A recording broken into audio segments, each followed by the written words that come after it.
இப்போ நிறைய பேர் வந்து பேஷண்ட்ஸ் எல்லாம் முக்கியமா பார்த்து பயப்படுறது நோயினால கிடையாது, ஹாஸ்பிட்டல் செலவுனால அப்படிங்கிற ஒரு விஷயம் வந்து இருக்கு. ஸோ அதை நீங்க எப்படி பாக்குறீங்க? இல்லை, ஆமாம், அதுதான். இப்போ நீங்கள் ஹார்ட்டில் பிரச்சனைனா ஃபஸ்ட்டு வந்து ஸ்டண்டிங் வைக்காதீங்க, வேறு டாக்டர் இது பண்ணுங்க.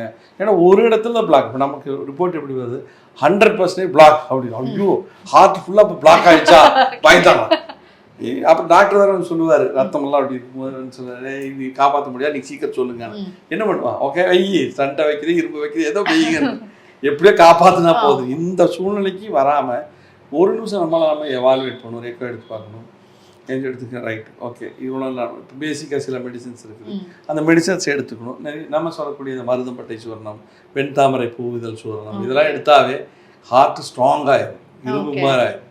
இதுதான் உண்மை. அர்ஜுனா அரிஸ்டம் நிறைய விஷயங்கள் இருக்குது. டாக்டரோட அட்வைஸ் பண்ணி கொஞ்சம் எடுத்துட்டிங்கன்னா, அது சில ப்ரெஷர் பாயிண்டெல்லாம் நான் சொல்லி கொடுத்துருக்கேன், அதுக்கு 2 வீடியோவில் போட்டிருக்கிறேன். அதெல்லாம் பார்த்தீங்கன்னாவே கண்டிப்பாக ஹார்ட் அட்டாக் வந்துருச்சுன்னு தெரிஞ்சால் கூட நான் சொல்கிற ப்ரெஷர் பாயிண்ட்டை நீங்கள் இது பண்ணிட்டீங்கன்னாவே ஏறக்குறைய 98% உங்களை சேவ் பண்ணிக்க முடியும். ஓகே, ரொம்ப வீக் ஹார்ட்டை விட்டுருங்க, மற்றபடி எல்லாருமே இந்த 98% சேவ் பண்ண முடியும்.